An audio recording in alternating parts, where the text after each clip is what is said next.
The rain had been falling since noon, that thin, needling kind that soaked a man through before he realized he was shivering.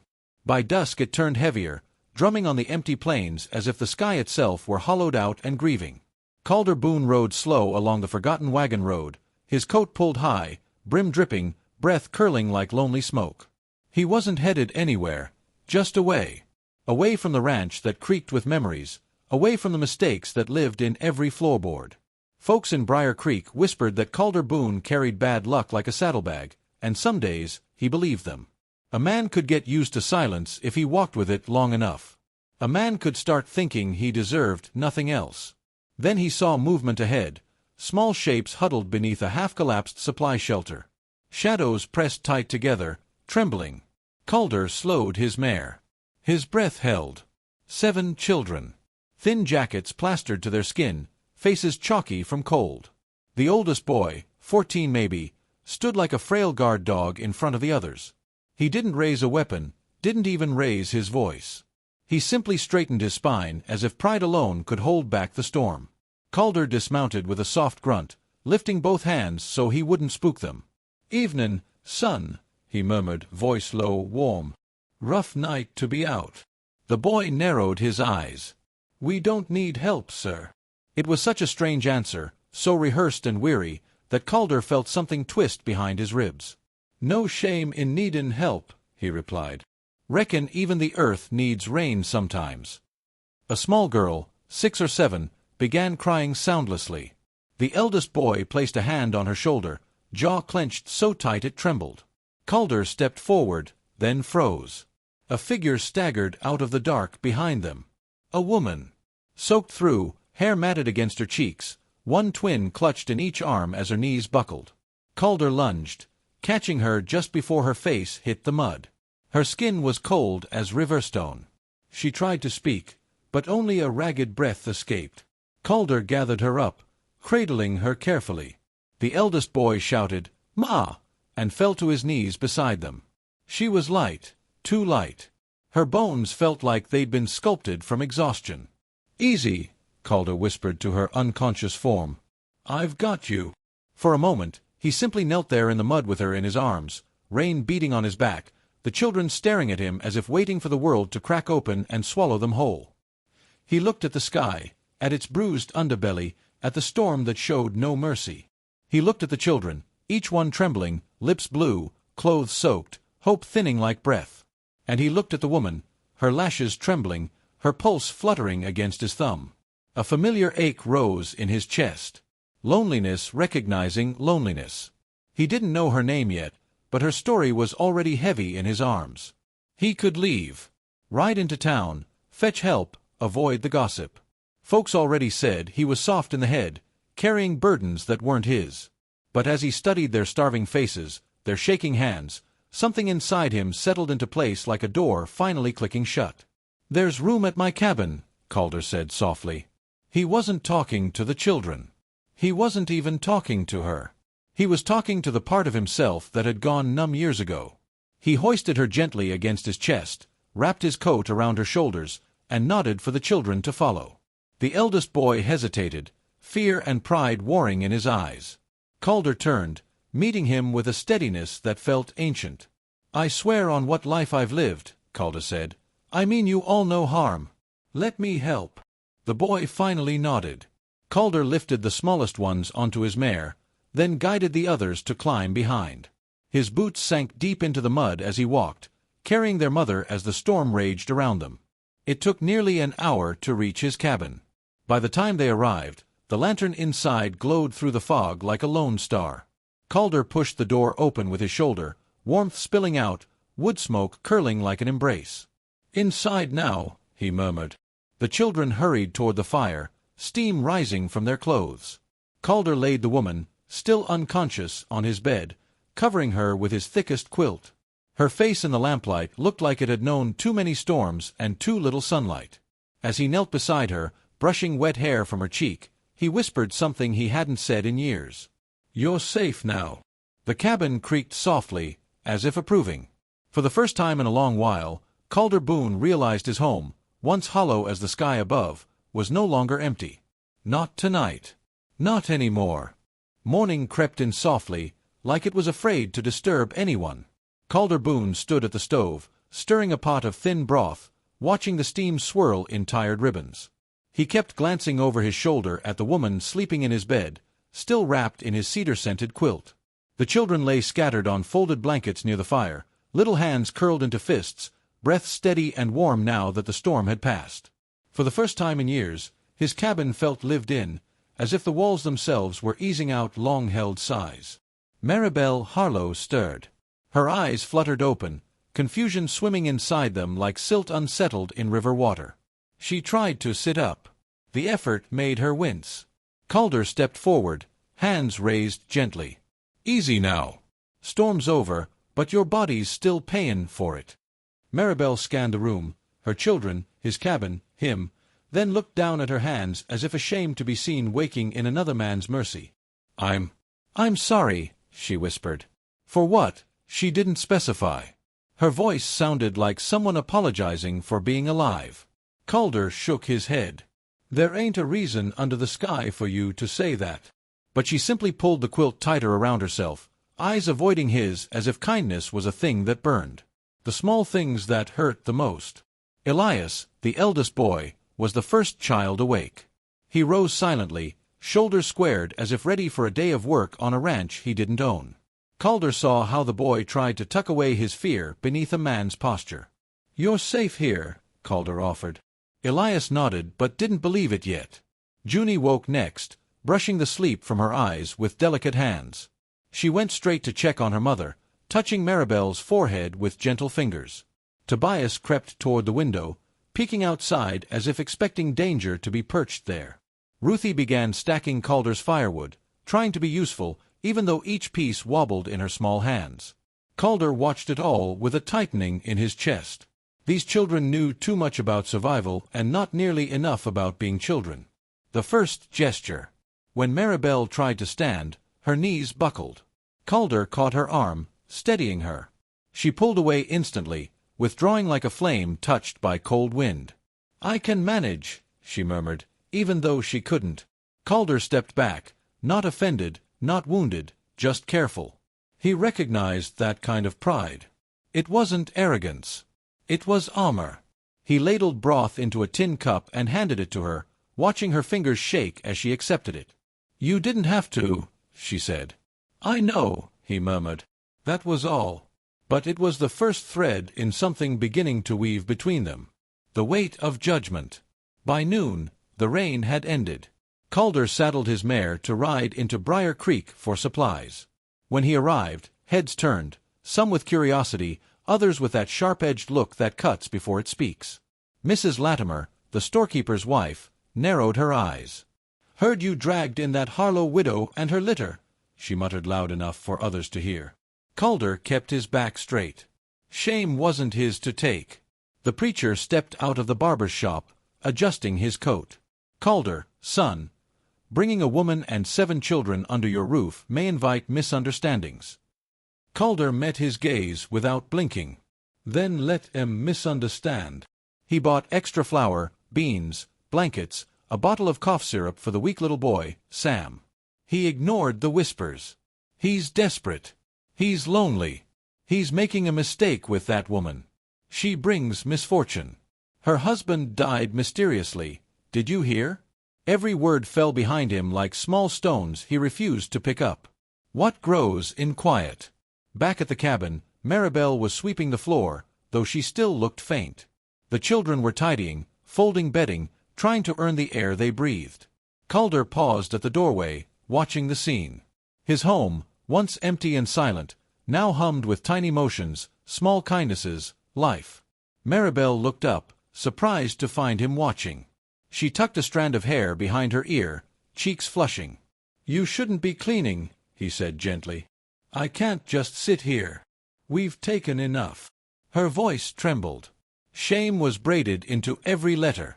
Calder set the supplies down. "You're not talking. You're just stayin' alive. That's different." She froze, breath-catching. No one had said something like that to her in a long, long time. Later, as the children ate beans and cornbread, Calder repaired Sam's small torn boot using his old leather kit. Maribel watched from her chair, fingers gripping the quilt. "You're mending his shoes," she whispered. "Figured he'd walk easier with dry feet." She swallowed hard, eyes glistening, not out of romance, but out of the fragile shock of receiving help without price. A single tear slipped down her cheek. Calder didn't reach out. He only offered her a clean handkerchief, placing it gently on the table between them. That small distance was more tender than any embrace. The breaking point. That evening, Maribel tried to sweep again. Her strength finally gave out. She fell to her knees, broom clattering to the floor. Calder approached slowly, kneeling beside her, not touching, not crowding, just being there.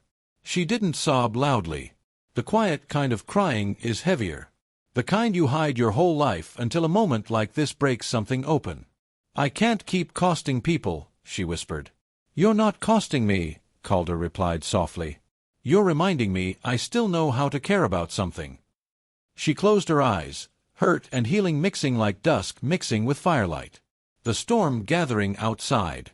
As night settled, Ruthie crawled into Maribel's lap, the twins curled beside her, Elias sitting close enough to guard them all. Calder watched the family-forming shape of them, how grief had made them a single unit of survival. Outside, beyond the lamplit windows, horse hooves crushed the dirt. 3 shadows paused near the trees, watching. Gossip had turned to intentions.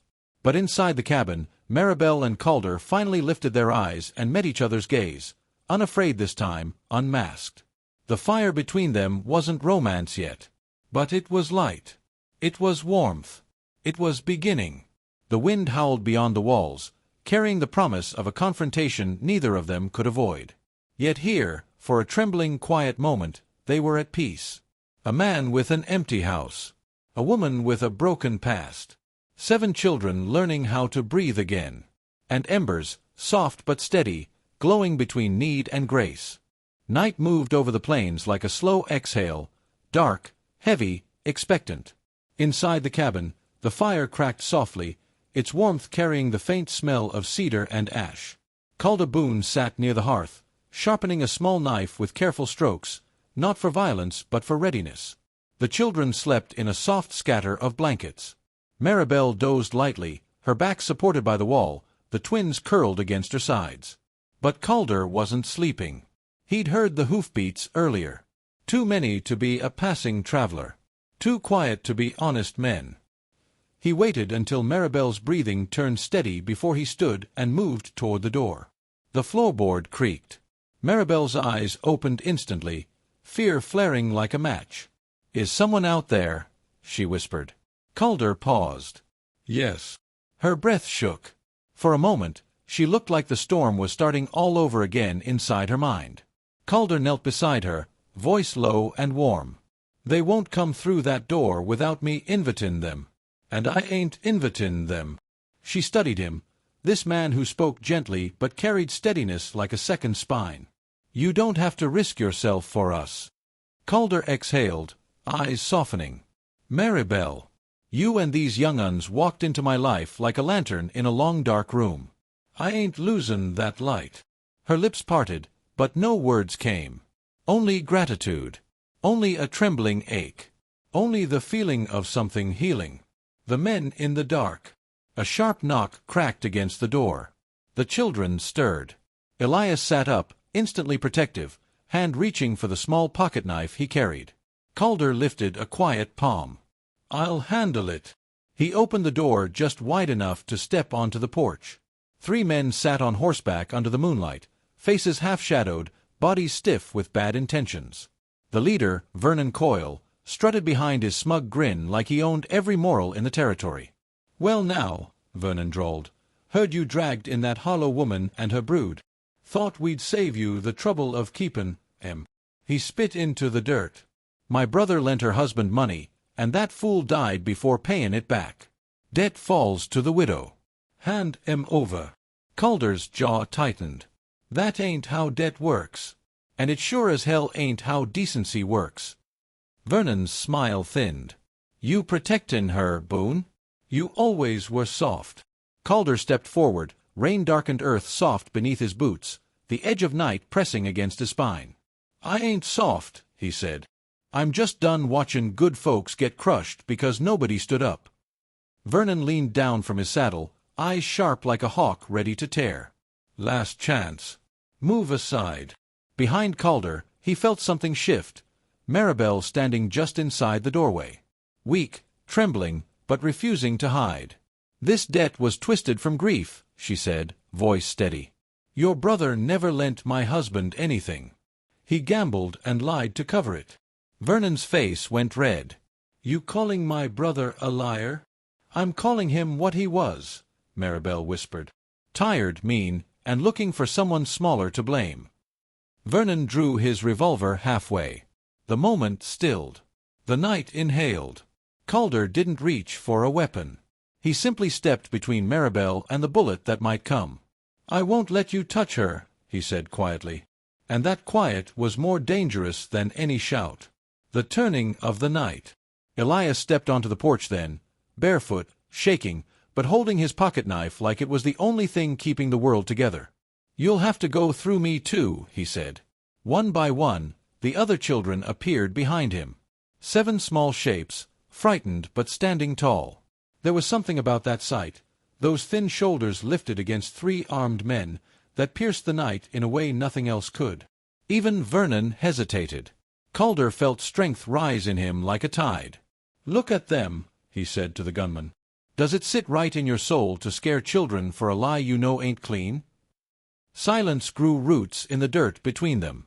Vernon's companions shifted uncomfortably, men who'd followed cruelty before but never liked seeing their own reflection in it. Finally, one muttered, Vern, this ain't right. Vernon's jaw clenched. He holstered his gun with a frustrated snap. Fine. Keep your strays, Boone. But don't come cryin' when they bleed you dry. He jerked his reins and galloped off. The other 2 followed without a word. The night exhaled again, this time lighter. A house made of new light. Calder stepped back into the cabin, shutting the door softly. The moment the latch clicked, Maribel's legs gave out. Calder caught her gently, guiding her to sit. You stood up for us, she whispered, voice breaking like dawn over snow. I just did what any decent soul ought to, he replied. But she shook her head. No, you did more than that. You saw us, even when I was trying to disappear. Her hand brushed his, accidental or maybe not, he couldn't tell. But it lingered. A hesitant touch, a quiet thank you, a beginning. The children gathered around them. Elias let go of his trembling breath. Junie rested her head against Calder's arm. The twins giggled, too young to understand danger fully, but not too young to feel relief. For the first time since Calder had found them in the rain, Maribel truly smiled. Not wide, not bold, but soft, like something blooming in a place no one believed could grow. And in that small, fragile smile, Calder felt a shift inside him. A settling, a remembering, a promise. Maybe the world still had room for something gentle. Maybe he did too. Months later, where hope stands tall, spring crept across the plains like a slow blessing. Grass thickened. Warmth returned. Calder's once empty home now echoed with laughter, chores, little boots thudding across wood, Maribel's soft hums as she cooked, and the shared breath of evenings spent in healing silence. There was no grand declaration between Calder and Maribel. No sudden kiss. Just 2 lives stitching themselves quietly into one fabric. One morning, as dawn spilled gold over the fields, Maribel stepped onto the porch beside him. The children were asleep.